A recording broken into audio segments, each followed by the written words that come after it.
One of the greatest metaphors in the scripture that God refers to himself as is a shepherd. And he refers to you and I as sheep. Sheep are very interesting animals. Sheep are defenseless. Sheep are helpless. And many times, sheep aren't very smart. There's a story that was covered by the USA Today about a happening with a herd of sheep in Turkey. There were several thousand sheep that were being cared for by shepherds, and they were on the edge of a cliff. Regrettably, one sheep, for whatever reason, fell off the edge of a cliff.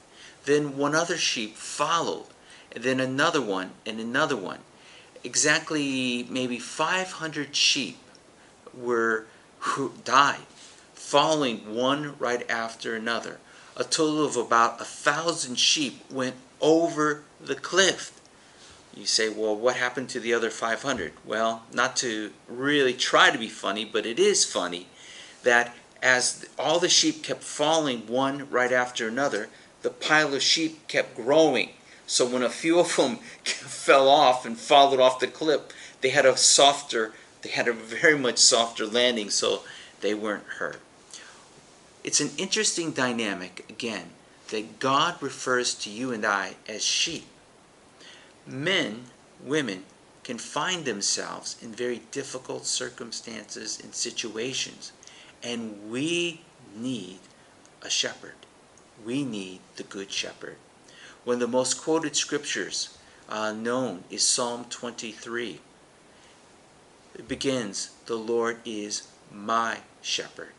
What does that mean? It means this, that we acknowledge that we need the Good Shepherd in our lives, that we renounce, that we throw down pride and arrogance, and that we're depending upon the goodness, the counsel, the protection of the Good Shepherd.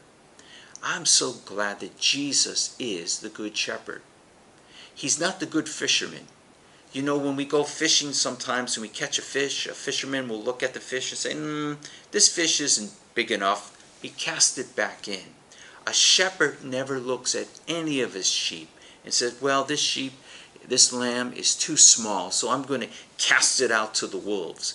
And this sheep over here is too sickly, so I'm going to just throw it out and let it be on its own. And whatever happens to it, happens. No. The Good Shepherd goes out, finds the helpless sheep, finds the hurting sheep, brings safety, brings healing.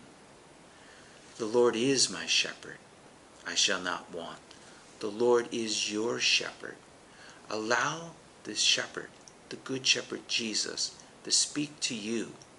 Read Psalm 23. Reflect upon the promises. Acknowledge in your life the counsel, the goodness of the Good Shepherd. May God richly bless you.